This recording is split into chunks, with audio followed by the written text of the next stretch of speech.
Okay, let's just get right into it. Congratulations, Mama! You've officially joined the wildest, most sleep-deprived, yet unbelievably beautiful club on Earth. You're about to embark on one of the most beautiful and challenging journeys of your life, and I am so here for you. Seriously, there's nothing like it. 1 minute you're staring at this tiny human you made, feeling a love so big it could swallow the universe. And the next you're covered in spit-up wondering what day it is. It's a whole thing, but you're here, you're doing it. And that's already incredible. Forget everything you think you know from old movies or what your great aunt told you. In 2025, we're moving beyond the basics. We're not just talking about latch and positioning, though yes, important. We're getting into the nitty-gritty, the stuff people whisper about in mommy groups at 3 a.m. This is your modern guide to the real secrets, the ones that will protect your sanity, empower your choices, and help you find joy in the process.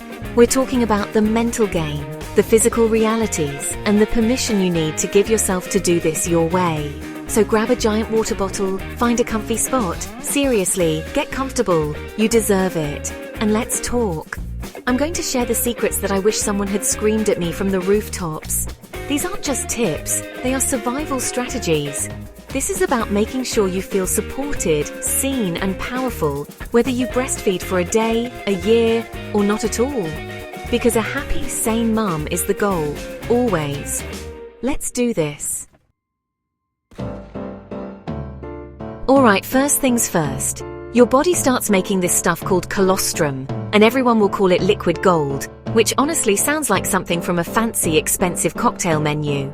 But here's the secret. It comes out in tiny amounts, like teardrops, and you might panic thinking, that's it? My baby's going to starve. No, stop right there. Your newborn's stomach is the size of a cherry.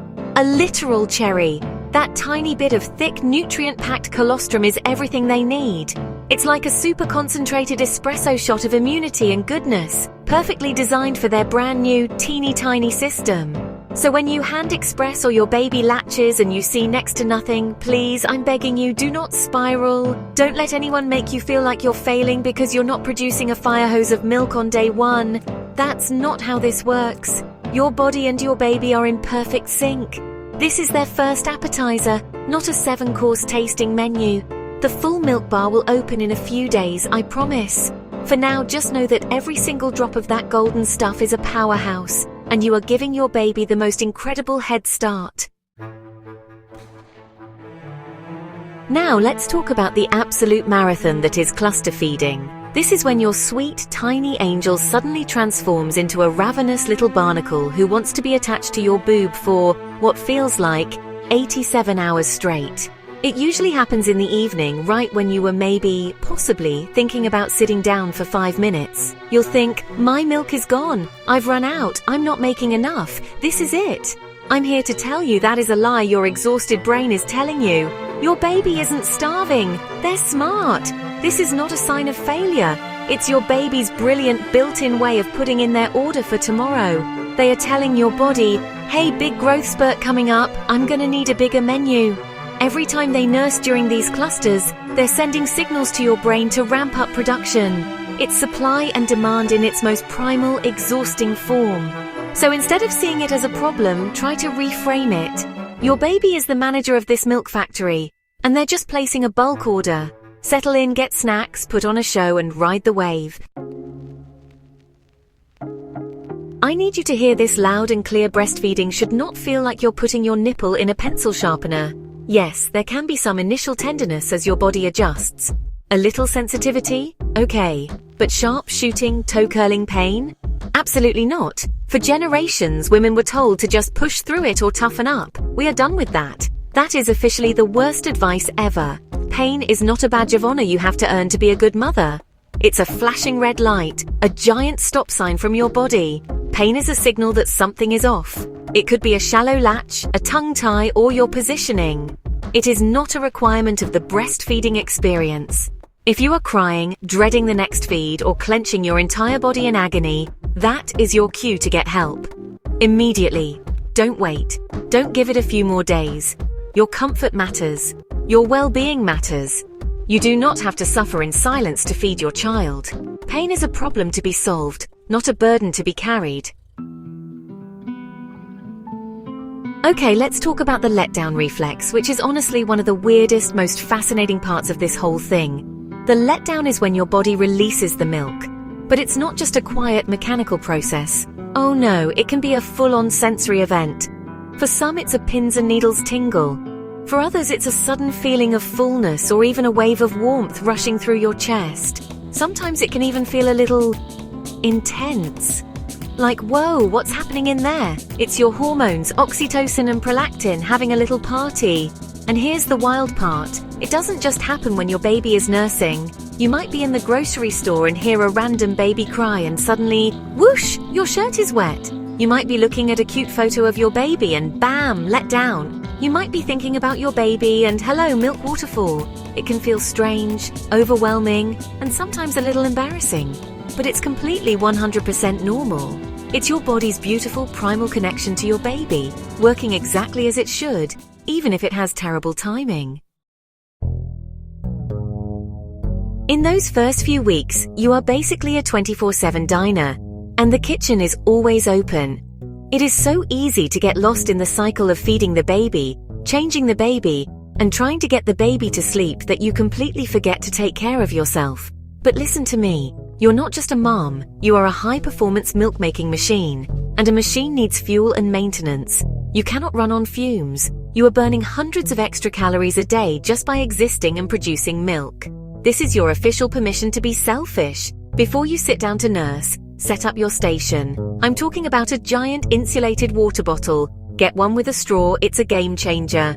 Have a pile of one-handed snacks ready to go. Granola bars, nuts, cheese sticks, whatever you can eat while a baby is attached to you. Get your phone, the remote, a book, your chargers. Create a little nest of everything you might possibly need for the next hour. Because once you're trapped under that sleeping milk-drunk baby, you're not going anywhere. Fuel yourself. Hydrate yourself. You can't pour from an empty cup, literally. Let's be real about leaks. They are going to happen. You will leak through your bra, through your shirt, through your pajamas, and onto your sheets. You will wake up in a puddle of your own milk. It is a messy, sticky, and sometimes frustrating reality of early breastfeeding. When your baby nurses on one side, the letdown often triggers the other side to start dripping or even spraying. It feels like such a waste of precious liquid gold. For years, mums just stuffed a nursing pad in and let it soak it all up. But we live in the future, and the future has the Hakar, or other silicone milk collectors. This thing is not a pump. It's a brilliant little suction cup that you stick on the opposite breast while you're nursing. It just passively catches all the milk that would have otherwise been wasted in a pad. You'll be shocked at how much you collect. An ounce, 2 ounces, sometimes more. It's the easiest, most passive way to build up a small freezer stash for emergencies or for your partner to give a bottle. It's genius. It saves your milk, it saves your clothes, and it saves your sanity. If you choose to pump, you will inevitably become obsessed with ounces. You'll stare at the bottle, willing the level to rise. You'll compare today's output to yesterday's. You'll see a picture on Instagram of someone's freezer full of milk bags and honestly, feel a pit in your stomach. It is so easy to let those little measurement lines on the bottle become a measure of your success, almost like a grade for your mothering. And I am here to tell you to stop. Please, just stop. Your worth as a mother has absolutely nothing to do with the number of ounces you can pump. Pumping output is not an accurate reflection of your milk supply. A baby is far more efficient at removing milk than any machine ever could be. The real measure of success is your baby. Is your baby healthy? Are they growing? Are they meeting their milestones? Are they content? That is what matters, not the number on the bottle. You are nourishing your child, you are comforting them, you are loving them. That is the work. The ounces are just data, and honestly often they're misleading data at that. There is so much pressure out there. Breast is best is drilled into our heads from every direction. And while breast milk is incredible, the conversation can become toxic. It can create a culture of guilt and shame for anyone whose journey doesn't look a certain way. So let's upgrade the motto for 2025 and beyond. The real goal is a fed baby and a sane parent. Fed is best is your ultimate permission slip. It is your get-out-of-jail-free card from the prison of mom guilt. This means you have permission to supplement with formula if you need to. You have permission to switch to exclusively pumping if nursing is destroying your mental health. You have permission to stop breastfeeding altogether and switch to formula if that is the right choice for you, your baby, and your family. Your mental and physical well-being are paramount. A mother who is happy and present is the best thing for a baby, far more than the specific contents of their bottle. You get to decide what best looks like for you, no one else. We all walk into motherhood with a picture in our heads. For some of us, that picture includes serene, beautiful breastfeeding moments, just like the ones we see in commercials. We imagine it will be this natural, intuitive, bonding experience. But sometimes reality is very, very different. Sometimes, despite all your best efforts, all the consultants, all the tears, and all the work, it just doesn't happen the way you dreamed it would. And it is absolutely 100% okay to be sad about that. It's okay to grieve the experience you thought you'd have. It's okay to be disappointed, angry, or feel a sense of loss. Those feelings are valid. Don't let anyone tell you to just get over it, or that it doesn't matter as long as the baby is fed. Your feelings matter. Acknowledging that grief is part of the healing process. It doesn't mean you love your baby any less. It just means you're human, and you're processing a plan that went sideways. Let yourself feel it, and then you can move forward, proud of how hard you tried and focused on all the other beautiful ways you will bond with your baby. This one is for my pumping mamas. You get your fancy new pump and it comes with a standard set of flanges, usually around 24 or 27 millimeters. So you assume that's your size, right? Wrong. So wrong. Most women are using the wrong flange size and they don't even know it. Using a flange that's too big or too small isn't just uncomfortable. It can cause pain, nipple damage, and crucially, it can significantly reduce the amount of milk you're able to pump. Think about it. Your nipples are not one size fits all. They are all different shapes and sizes. You need to measure them. Yes, get a ruler or a printable sizing tool online and measure your nipples. It feels a little weird, but it is a total game changer. The right flange size should be just a few millimeters bigger than your nipple after pumping. When you get the right fit, pumping becomes more comfortable, more efficient, and you'll likely see an increase in your output. Don't just use what came in the box. Your nipples will thank you. Let's talk about partners. You will hear people ask your partner, "Are you helping out with the baby?" And it will make you want to scream. Your partner is not the babysitter. They are not helping out. They are the other parent. Let's completely reframe the language and the expectation. Their job is not to assist you. Their job is to parent right alongside you. This is a two-person job, even if you're the one with the milk. While you are nursing, your partner's role is everything else. They are the burper-in-chief.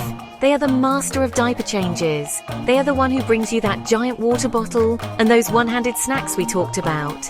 They are the one who walks the floors with a gassy baby at 2 a.m. so you can get a solid hour of sleep. They handle the laundry, the dishes, and guard the door when you need a moment alone. They are an active, essential, equal participant in this parenting gig. It's not your job and they help. It's our job and you tackle it as a team. When you're struggling with breastfeeding, everyone will have advice. Your mum, your sister, your neighbor, your friend from college. And while they mean well, their advice is often based on their own, singular experience from years ago.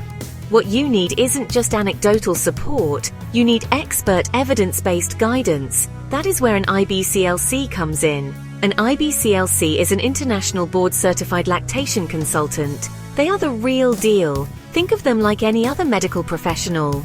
You wouldn't ask your friend to diagnose a weird rash, you'd go to a dermatologist.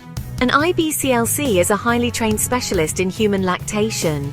They can diagnose tongue and lip ties, solve complex latch issues, create personalized feeding plans, and provide support that is tailored specifically to you and your baby. They are not just a helpful friend, they are a healthcare professional. Investing in a consultation with an IBCLC can be the single best thing you do for your breastfeeding journey. Don't be afraid to call in the experts. We've covered a lot, and I know it can feel like a tidal wave of information when you're already so tired. But if you take one thing away from this, let it be this. You are the expert on your baby. Trust your gut. You are navigating this new world with strength and love. And no matter what your feeding journey looks like, you are doing an incredible job. There is no one-size-fits-all manual for motherhood, and there certainly isn't one for breastfeeding. Your journey is unique, and you are doing an amazing job, so be kind to yourself. Celebrate the small victories, like a good latch or a 5-minute shower. Forgive yourself on the hard days, because there will be hard days. Lean on your people, ask for help, and remember that every single choice you make from a place of love is the right one. Remember, the best choice is the one that works for you and your baby. Whether that's breastfeeding, pumping, formula, or a combination of everything, you are the one who gets to decide. You are strong, you are capable, and you are exactly the mother your baby needs. Don't ever forget that. Soak in the newborn snuggles, breathe through the tough moments, and know that you are part of a massive global community of mothers who are right there with you, cheering you on. You've got this, Mama.